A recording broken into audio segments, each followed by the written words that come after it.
Alden Richards, ito pala ang sinabi sa barda.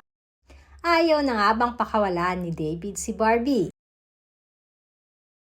Matagal-tagal na ring magkaibigan itong sina Barbie Fortesa at Alden Richards.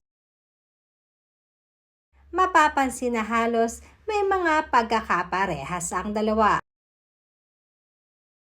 Not only acting ang nagbaban kina Alden at kay Barbie, kundi maging ang kanilang mga values as individual ay malaki din ang impact ng kanilang pagkakapareho dahil na rin siguro parehas silang taga Laguna. Madami na rin pinagsamahang mga movies ang dalawa, kaya naman masasabing kilalang kilala nila ang isa't isa. Ayon nga sa aming source, Alden described Barbie Fortesa as a very dedicated person, lalo na sa craft nito bilang aktres.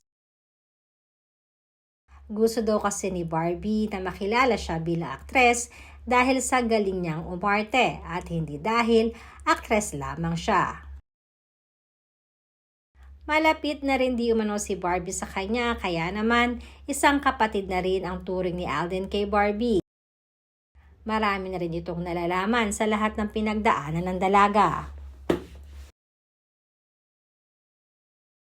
Kaya naman natutuwa di umano si Alden Richards dahil kitang-kita niya di umano kung paano alagaan ni David Licauco, ang isang Barbie Fortesa.